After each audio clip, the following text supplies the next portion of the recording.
And away we go from the live casino and hotel studios in Baltimore. He's Glenn Clark. I'm Gary Stein inside the PLL right here, right now on Facebook Live. Glenn, is always a pleasure.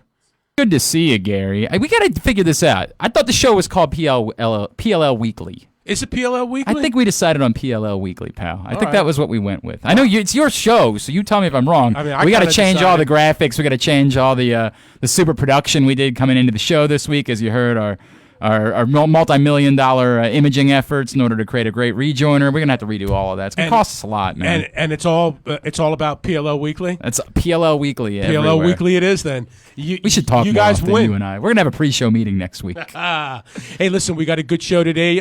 Sorry we missed you guys last week, but we're back and better than ever. Week number 2 for us after week number 5 now in the PLL. Actually, I'm going on 6 weeks now in the PLL, and they'll be off next week, and then it'll be all-star competition after that, and we'll tell you about that as we continue on with the show. Former Tuarton Trophy Award winner, 3-time All-American Kyle Harrison will be our guest in a few moments, and what a great story he is out of Baltimore. His dad, Miles, of course, a trailblazer in the sport of lacrosse as well. If you don't know the story, we will get that story to you, and then later on after Kyle this afternoon, we'll revisit with RJ Kaminsky, the creator and host of PLL Content. RJ, a local Baltimore product as well, at a boys Latin school, went to the University of Maryland. We had him on in our first weekly show, and tremendous young man, and he's got some more stories to tell about what happened this past weekend at Audi Field in D.C. and the PLL in general. Before we get to Kyle Harrison, just real quick, some results from this past weekend in D.C., and even though the weather was not that great, okay, still great crowds out there. We'll talk to RJ and Kyle about that. Game 1 saw the Redwoods beat the Archers 9-8. Jules Henningberg with an overtime game winner. This is a theme, by the way, Glenn. 13 out of 18 games so far in the PLL, 1 goal or less. I've noticed that the competition is good. Also, you said the weather wasn't great, and I did see it in the rain, but it kind of created like a cool atmosphere. Yeah, like a natural atmosphere. Yeah, right. It was kind of neat, man. Like, I was digging lacrosse in the rain. Absolutely. We're going to talk to Kyle about that. Game 2, and this was the game really that was affected by thunderstorms. The Whipsnakes beat the Atlas. Again, another 1-goal game, 11-9 the final. The Whips had a 5-1 lead after 1, but the Atlas came back in the second half of that game. And then game 3 on Sunday, it was the Chrome over the Chaos. 19-11 was the final. The only a game that was kind of out of hand a little bit early. It was the Chrome's first win of the season. They're 1-5 on the year. Jordan McIntosh, the young man out of RIT, 5 goals in that game, and Jordan Wolf continuing a tremendous run out of Duke. He had 4 goals in the game. Connor Fields had a couple of unbelievable goals for the Chaos. Of course, he is out of the University of Albany. I was going to tell you for a second, Gary, when you said another 1-goal game and it was 11-9, I like doing the math. I'm like, oh, right, because they have 2-point goals, right? I remember now. I'm an idiot. Yeah, so, well. Yeah, that's on me. And if anybody else was dumb like me, it's on you. I'm glad you said that because I didn't want to, tell you that after a week off. Hey, without further ado, we got to catch up with this guy. I believe he just landed, if I'm not mistaken, in the Mountain State somewhere. Kyle Harrison, one of the all-time greats in the sport of lacrosse, is joining us. 3-time Lacrosse All-American, 2-time McLaughlin Trophy winner, a Tuarton Trophy Award winner, a national champion at Hopkins. And Kyle, those are all great things. But this PLL that you and Paul and everybody else is building has to be a level of accomplishment that is much different from all the other on-field accomplishments that you have. Yeah, no, I appreciate that, and I'm excited to be here. Thanks for having me. I think it's one of those things that you get to certain points in your career, and they're just going to be different milestones, right? So like when I was at Hopkins, that was it. And then I got to the pros and getting pick number 1 and winning a championship was it. And now the later part of my career, it's building a league for the next generation of lacrosse players. And Kyle, we had Paul Rabel on in the first PLL podcast, and he talked about the start of the league, the creation of the league.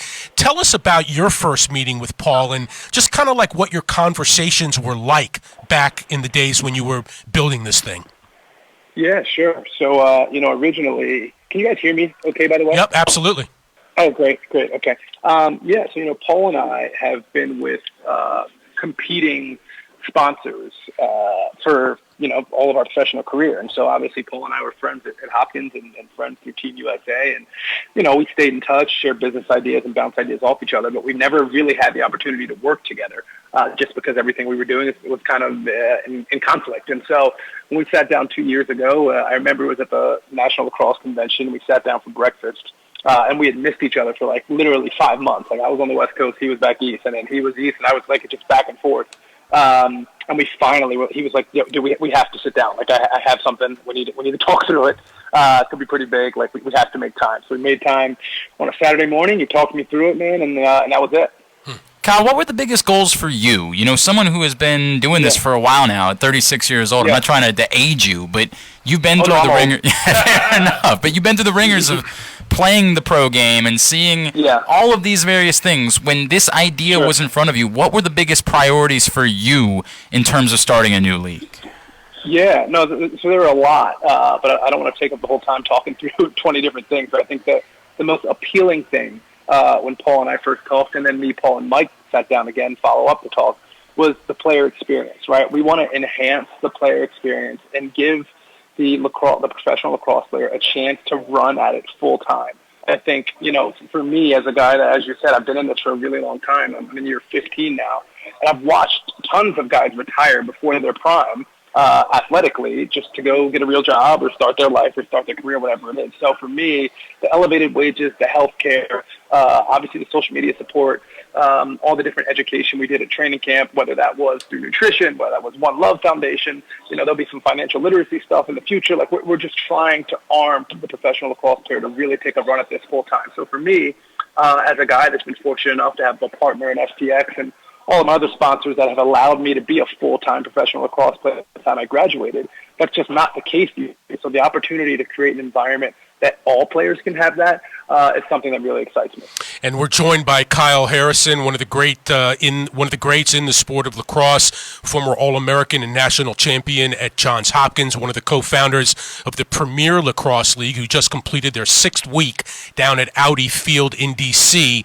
And Kyle, I do want to talk about the weekend, but before we get there, I also, it's funny you mentioned that one of the great lures of doing this league, being a part of this league, is allowing lacrosse players to kind of expand their involvement in the game and do it full time. At the same time, it's interesting because your fans, you have multiple constituencies as far as fans. Like you have the old time lacrosse fan who, this concept of a barnstorming league may be a little bit unidentifiable to, but you also have the young lacrosse fan who thinks this is the greatest thing since sliced bread. So my question is, how do you kind of blend those two fans to bring them all in and let them enjoy what you guys are doing? Sure. Well, so I think at its core, it starts with the lacrosse, right? All these fans that we're talking through love this sport. And so it starts with the players, and we're fortunate that we have the best players in the world. The stuff that's happening every weekend in these games, from the score being a 1-goal game or an overtime game, down to the things these guys are doing on both sides of the ball, from pull, forward, and transition to goalies. I've never seen anything like the goalie play in this league in terms of the consistency. Obviously, we've seen massive games from goalies in the past, but I've just never seen it when every single game these goalies are leaving the game 15, 20, 22 saves. It's crazy. And then obviously on the offensive end, you just have guys that are incredible wizards with this thing. Watching what Connor Fields is doing, Tom Schreiber's doing, Josh Byrne. You just watch these guys, and they're so skilled. So I think there certainly are conflicting groups of supporters, but with that said, when you strip everything away, it comes down to the lacrosse, and there's no comparison to the level of lacrosse being played. Kyle, so most of the Maryland guys all ended up on the same roster, right? Mm-hmm. They all ended up on the Whip Snakes. But one Maryland guy ended up on your team. And, of course, it would just so happen to be Joe Walters. And I can think of some legendary evenings of watching your Hopkins teams battle his Maryland teams in my life. Absolutely. Absolutely. For two, I'm gonna give you already said you're an old guy, so I'm gonna call you both old guys. What's it been like for you guys, sort of everything you've been through at every level during the course of your careers? What's it been like sharing a team together at this point in your life? Right. So before I jump into that answer, I wanted to just clarify for all the listeners that I never lost to Joe Walters and his Maryland team. we were 4-0 against Maryland in my 4 years at Hopkins. But you know, as soon as you left, he turned around and had like the game of his life and got Hopkins the following year, he right? did at Homewood. I was there. I was watching the stands. I wasn't thrilled about it. But while I was there, we never lost to that guy. But no, so Joe's one of my closest friends. You know, we became friends back in 2006, obviously after competing against each other in college for years. We were the two youngest guys on the 2006 U.S. team. So we roomed together for the month that we were traveling and doing the whole deal together, and so that's when our relationship started. So fast forward, 14 years down the road, 13 years down the road, and being on a team with him is incredible. Going through this experience with him is a lot of fun. I think as you get older, you understand you're closer to the end in the beginning. And every opportunity you get to step on the field or be in the locker room or be in the hotel for pregame or whatever it is, that's you gotta understand there's not going to be many of them, right? And so I'm really enjoying going through this process with Joey, and he's a year younger than me, but it's been a lot of fun. Hey, Kyle, on that same note, you being, one of the elder players in the league now, you're seeing younger players, coming out of college over the last few years. Some of them are even rookies. You mentioned goalkeeper Tim Troutner out of High Point's having a tremendous year this year. But my question to you is this. You obviously possessed a lot of great skills, the split dodge, the jump shot, etc. Yep. But as you see younger players do what they're doing today, do you ever catch yourself, do you ever find yourself like watching the younger players and saying, man, how did he do that? Like, what's happening to the athleticism here? You kidding me? Like 20 times a game. Absolutely. I think, I think it's funny to watch how the game has evolved, right? Like, I think there's obviously I'm 36 now, and I think part of becoming an older athlete, you have to understand your mortality as an athlete, right? Like, I can't move the way I can move when I was 25, 26 years old, or even 30 years old, right? So watching these young guys come in and play, I think what's been so interesting is not only are they athletic, right, but I think everybody's athlete. You can find athletes everywhere. What gets me every time is the skill level of these guys and what they're able to do with their stick, like the creativity that Connor Fields has when he goes to the goal. Like, he's virtually unguardable because he can do whatever he wants with either hand, whether it's one-handed, two-handed, through his legs, behind his back.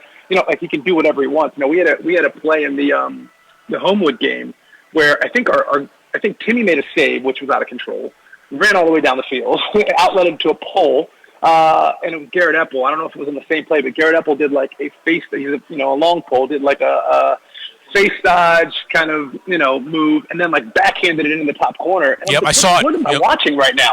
Like, this is stuff I try and do in my backyard with my son, and I can't do it. And these dudes are doing it, on the biggest platform. So it's been incredible to watch these guys, man. I think for our sport, it's a really exciting time because guys are so skilled. And when you watch these younger players in high school or at these elite tournaments, like, they're doing the same sort of things, right? So the younger generation of player is watching these guys and how skilled they are, and they're picking it up early. The great Kyle Harrison is with us here on PLL Weekly. Kyle, you reference that trip, and I know you guys had a great weekend down in D.C. this past weekend, but you referenced playing that game at Homewood a couple weeks ago.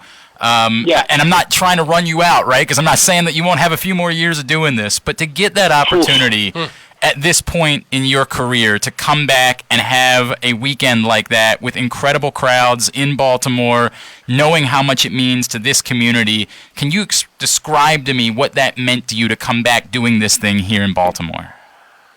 Yeah, I don't want to talk a broken record, but you have to understand you're closer to the end than the beginning, and so these opportunities are few and far between. So for me, stepping out on Homewood Field to play a game for the first time in 15 years was incredible. Like, I sitting in the Hopkins locker room, walking out the tunnel, walking to the 50-yard line, listening to the national anthem. Like, it just brought back such good memories for me and my family. Like, I think for a kid that came from friends, my Hopkins career was something we could have never predicted or never dreamed of, right? Like, I got to Hopkins expecting to hopefully get on the field by junior year. So the career I had there, and it kind of set me on this trajectory to do what I'm doing professionally.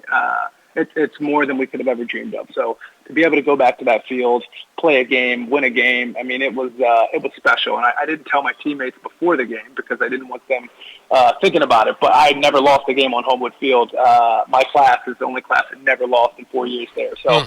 I was a little nervous stepping back on that field, thinking, "Oh boy, this might be the time." But I didn't know that. I didn't know that either. That's amazing. Wow. Never lost. I think it made for such a fun ride because, freshman, sophomore year, it's like, we never lost, but like, it's going to happen eventually. But then by junior, senior year, it's like they're 1-goal games, there's overtime games, there's just, it puts so much pressure on the situation, which I think ultimately is why we ended up winning my senior year, just because we had been through that pressure-filled situation for 4 years in a row.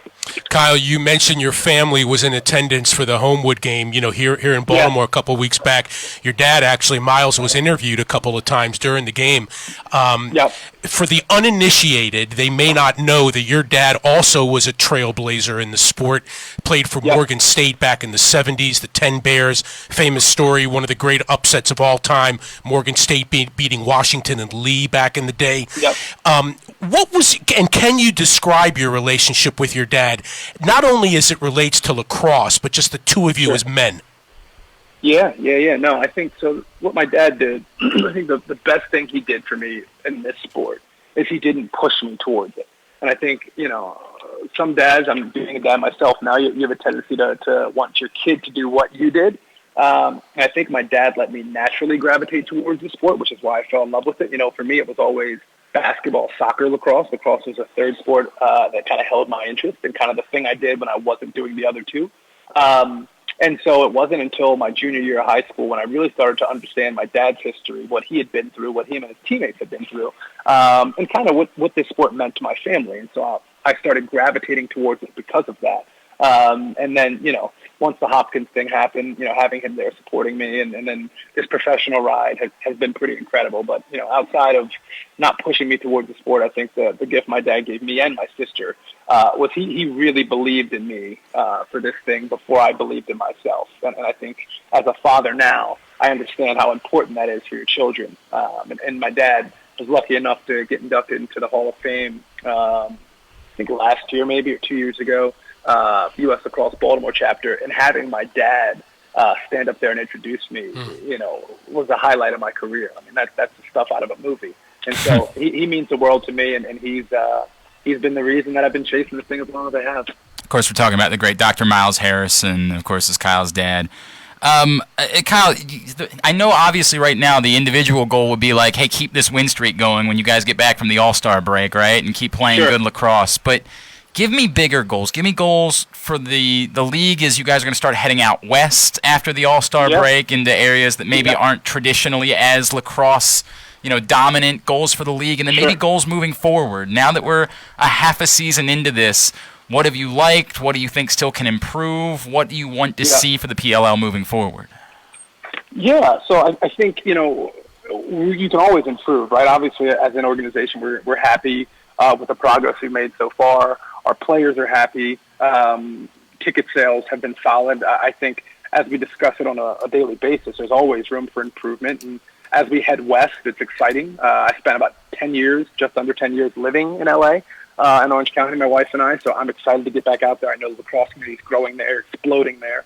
So to get to San Jose, L.A., Denver is going to be really exciting. I think what's so interesting and unique about this part of the season is, as a business, we've been having the event, and then literally it's just right back and just getting prepared for the next event, right? Like just everything that needs to happen. Like the media team is incredible. The ops team is incredible. And everybody's just firing on all cylinders trying to prepare for the next event. But I think what's unique about this 2-week break we have here is it really allows you to go back, look at what we can improve on, look at what we can build, and then prepare for the last stretch of the season here. We have 4 regular season games left, but you add a couple buys in there, you add an all-star game, and all of a sudden you kind of get a little bit more leeway in between each event, which I think allows us to be tighter. But, I think for me, what excites me the most about, thinking long term is, I have a nephew that, like, him and his friends swear by this thing. And, like, they want to be PLL players. They're already talking about playing professionally when they get out and who they want to sign with. And just the type of stuff I remember sitting in a basketball gym talking to my buddies about when we were young. And pretending to be Michael Jordan or whoever it was at the time and talking about playing in the NBA and hitting the fadeaway jumper. Like, I'm hearing that from my nephew who's 11 and all his buddies talking through, when they're in the PLL one day, and it's pretty special. Former Tuarton Trophy winner Kyle Harrison joining us as PLL Weekly continues. Kyle, let's talk a little bit about D.C. Interesting weather. Glenn and I were talking about it on Saturday night. Thunderstorms and the fallout from the thunderstorms created almost like this hazy, natural, cool. like almost eerie kind of venue or milieu, I should say, for the sport, which was very cool. But talk to us about the weekend and also about the Pride event that you had and the military appreciation event that you guys had. Sure. So at my advanced age, I am not a huge fan of playing in any sort of elements. I was so thankful that our game made it in before the rain. Right.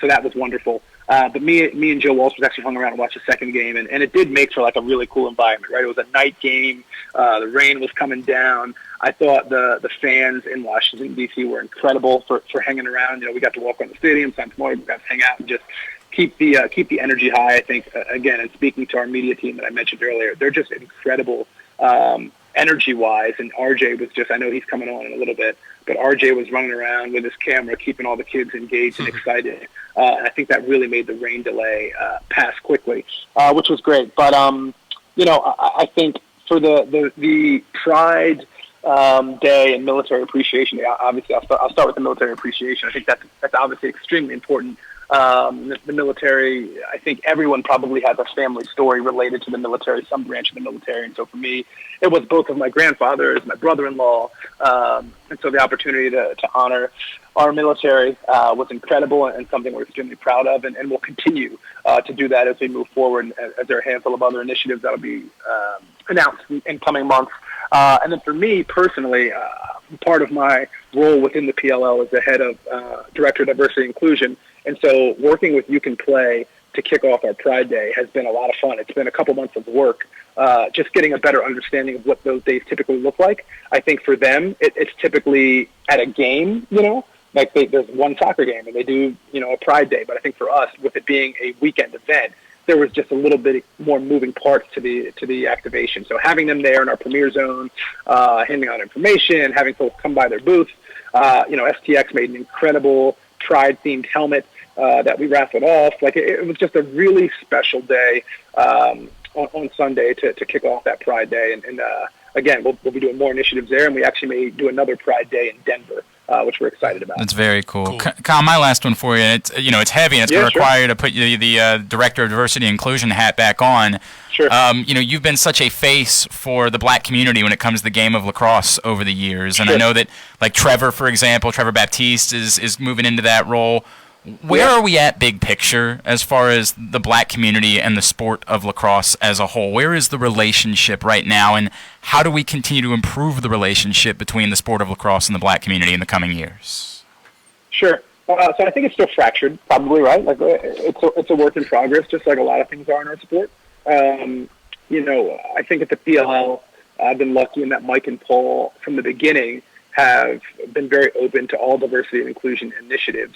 And so really anything I've brought to them in terms of ideas, whether it was an idea from me or an idea from one of our players, they've been really open to exploring it and running it down. So, one thing we did, we made every player, coach, employee, or anyone else associated with the PLL take a U.S. Lacrosse Cultural Competency course. And so you could not step on the field at training camp until you took that course. And if you didn't, you couldn't play. Wow. And so it was great. We had all of our players take it. Everyone learned a little something from it. And I think just the more we can educate each other on what's acceptable, what's not, and create an inclusive environment, the better our sport will be. Right? I think ultimately it's not an easy answer in terms of we do this and then we get here. It's more of like a holistic approach of everyone in the sport to make it a more inclusive and welcoming environment. And then I think once we break that barrier, then we can really get into the nuances of okay, well, how do we make the African American community feel better? How do we make the LGBTQ community feel better? And all of those different things. But I think for starters, it starts with education, and it starts with collectively an inclusive and welcoming environment. Hey, Kyle, final thought here. Let's just go over the schedule for the next couple weeks. You guys are off this coming weekend, and then back in Los Angeles, right? everybody's gonna love that. Back in LA for All-Star Weekend, right? So the Major League Baseball All-Star Game, obviously, tonight. What will All-Star Weekend be like for the PLL? I think it's going to be incredible, man. Like, look, I'm the old guy there. I certainly know that, and I'm appreciative of all the fans that voted me in. There are tons of guys in this league that deserve to be in that game, and so I'm appreciative they voted me in. Again, I know I'm the old man. But in terms of what to expect, I mean, look, when you look at those rosters, those are all incredibly high-level players. I think it's going to be a fun environment. I think putting the game in LA is an exciting move for the business, only because that's where our HQ is. And LA's LA, right? Like, if you're going to do an all-star game or an event, that's probably the spot to choose, that or New York. So we're excited to be in LA. I think the skills competition is always fun. Like, I think it's one of those things that in our sport, sometimes you take for granted how skilled these players are. Just because they do it every weekend. But I think when you really amplify the skill level by doing the skills competition, where guys like have to, whether it's accuracy or hardest shot, or trick shot or fastest player, all these different things, I think that's when it becomes exciting to really look at how talented these guys are. So I'm just excited to be there, man. I'm going to do my best to not look like an old man and have a good weekend. Well, we're certainly going to be watching, Kyle. We appreciate the time. We wish you the best, and just keep up the good work, my man. I appreciate you guys. Thanks for having me. Absolutely. And that is the great Kyle Harrison, the former Hopkins Tuarton Trophy Award winner, national champion, now playing for the Redwoods in the PLL, the Premier Lacrosse League. And this is PLL Weekly with Glenn Clark and myself, Gary Stein. Let's give you the league standings before we get on with RJ Kaminsky, who will join us, content creator and host for the PLL, to get us kind of caught up on what he's working on, some of the great stories that are going around in the league, some of the players that we should be watching for. Right now in the PLL, the Whipsnakes are at 5-1. That's the Maryland. I won't call them the Maryland team, but they're loaded. The roster is loaded 20 Maryland guys. Absolutely. Right. Matt Rambo. The list just goes on and on. Mike Chanachuk, etc. Nico Amon. The Redwoods are in second place at 4-2. The Chaos also at 4-2. The Archers are at 2-4, tied with the Atlas for fourth. And then Chrome, which won their first game this past weekend, they are at 1-5. The interesting thing about the Chrome, and this league keeps score differential, the Chrome is +2. It is really weird. They're 1-5 and they're +2. Meanwhile, the Whipsnakes are 5-1 and they're +7. So that just goes to show you the how tight this league is, how close these games are. We mentioned 13 out of the 18 games so far have been decided by one goal or less. You're not going to find the competition any better than that. You know, it's funny too, because I was watching on Sunday, and Coach Starja, Dom Starja, of course, the coach of the Chrome, the legendary former coach at Virginia, was talking about like his team needing to learn how to win. And I was, at the time, they were just like 15-9 going into the fourth quarter. I'm like, how have they not won before? Like, how could a team that's this good not have won before? And I think it speaks to what you're talking about, which is the games have been so close that it's just sort of been a difference of who happened to score the goal in overtime, who happened to get the possession, who happened to have the last possession of the fourth quarter, that type of thing. Not really about, you know, whether or not you're up for competing at this level. I think it's very clear all of these guys are capable of competing at this level. And half these teams or half these games have gone into overtime. So that'll show you right there. League leaders, by the way, Matt Rambo leads from the Whipsnakes with 27 points. Tom Schreiber from the Archers in at 24. We're going to have Tom Schreiber in as our guest within the next couple of weeks or so. Assists, Rambo leads in assists with 15, Schreiber with 14. Goals, Connor Fields for the Chaos out of the University of Albany leads with 16. Marcus Holman and Will Manny, both of the Archers, with 15 and 14 apiece. Face-off percentage, no surprise here. Trevor Baptiste from the Atlas, 67%. One of the all-time face-off greats in the NCAA continues now in the PLL. 67% win percentage at the X for Trevor Baptiste. Caused turnovers, Kyle was mentioning him. Garrett Eppel for the Redwoods, 17 on the year. Jackson Place for the Archers with 11. Save percentage, Blaze Reardon, also out of Albany, leads at 54.5. Jack Concannon, 55.5. Carl Bernlohr from the University of Maryland for the Whipsnakes at 56.4. The PLL Weekly is brought to you by Mobil 1 Synthetic Oil. It keeps your engine running like new. Synthetic motor oils, trusted protection, the Mobil advantage. And thanks to the good folks at ExxonMobil for their sponsorship of the PLL. We are now joined by a young man who was with us a couple of weeks back, the content creator and host for the PLL out of Baltimore. Went to Boys Latin, University of Maryland. RJ Kaminsky joining us. RJ, how are you, my friend? Hey, gents, how are you doing? I'm doing well. We're doing fantastic. We just had Kyle Harrison on with us, talking about everything, really, the business, the game, the weekend, etc. Let's hone in with you this past weekend at Audi Field in D.C. We were texting back and forth a little bit earlier today, and you were mentioning the atmosphere there. Just talk a little bit about the weekend and where the league is after 6 weeks. Absolutely. So we were heading into Week 6 in D.C. and Audi Field this weekend, which, first off, was a spectacular venue. I haven't been to a D.C. United game, but just experiencing a professional game and atmosphere in that venue makes me want to go to one.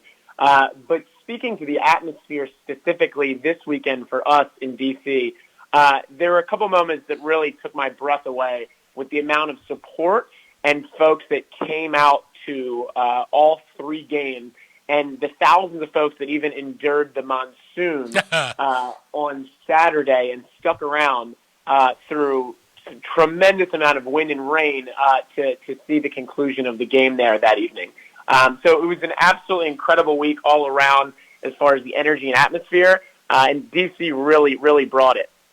And let's remind our fans, RJ, while the game is going on, you as the content creator and the host, what do you actually do during the game for the benefit of the fans, etc.? So my main goal during the game is to go around. I hold one of our cameras in front of me and whatever player I'm chatting with, and I stand on the sidelines and I go up into the stands and I try to capture as best I can the experience that's transpiring on the field and in the stands at one of our game day weekends to then bring to those sitting at home who can't make the actual weekend. So we put a vlog out at 8 a.m. on Monday morning that encapsulates the atmosphere and the environment of all 3 games, getting into the huddle with some pros, talking to fans who traveled 8 to 12 hours to the game, hanging out with pros in the Premier Zone, hanging out with fans before the game, doing giveaways with fans.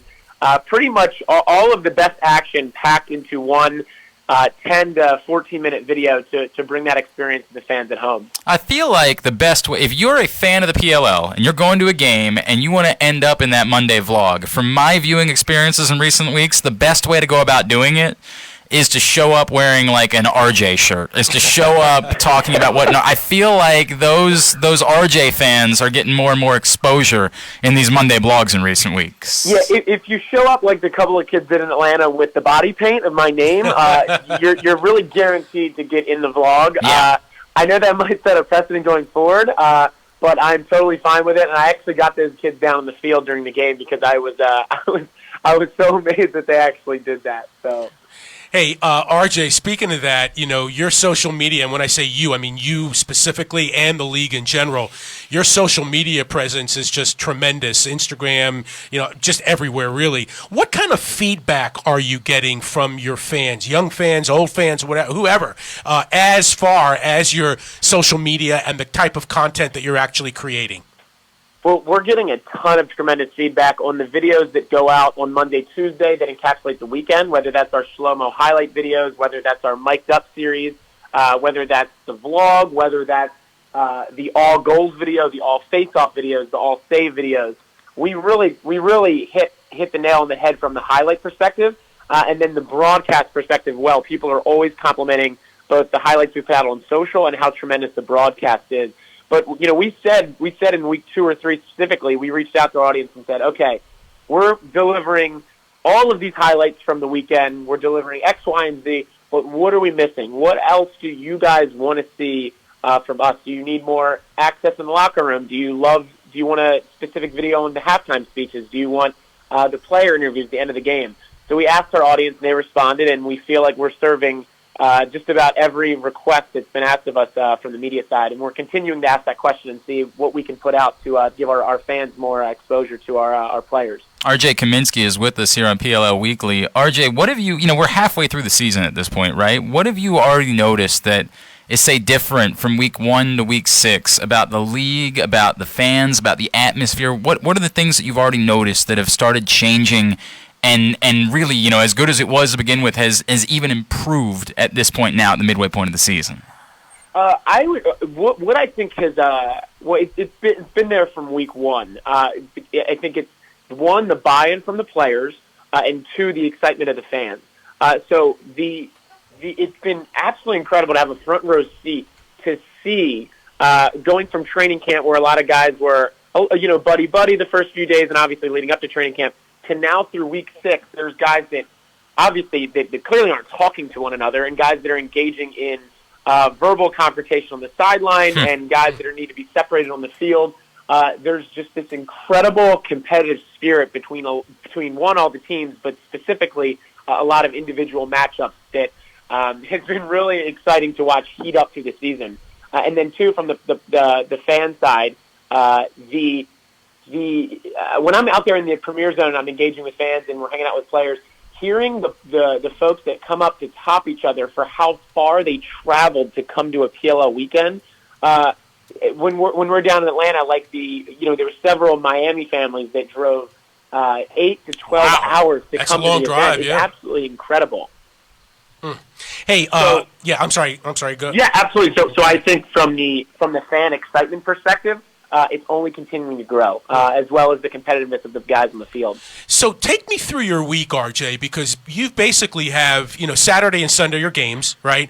And then you fly back to LA after that. You're probably working on the plane, getting some things, edited or whatever. Yep. Do you have a day off during the week? Because you've got some tight deadlines on Monday and Tuesday. 100%. We don't experience weekends really, since we're all working on the weekends, right. And then we're traveling, and then we're working in the office during the week. But our Mike Rabel and all of the other leaders on our team do their best to give us a chance to breathe in the middle of the week at some point, just to make it clear to us that yeah, sure, hit the deadlines, but when you get a chance, take some time for yourself, because you're going to need it, because before you know it, that next weekend is there. So I have no problem with having very limited time off, since we're in the middle of a really exciting season. But it is nice to go out with friends every now and then, just to and take a little breather away from PLL. Give us your expectations, RJ. Obviously this weekend, the off week, but then the All-Star weekend follows that, and that's going to be an incredible atmosphere. But just give me your expectations for All-Star weekend, and do you guys prepare differently? Is content going to be different as far as what you're pushing out around All-Star week? Yeah, so we're these next 2 weeks leading up to All-Star game at Bank of California in LA. It's going to be really exciting.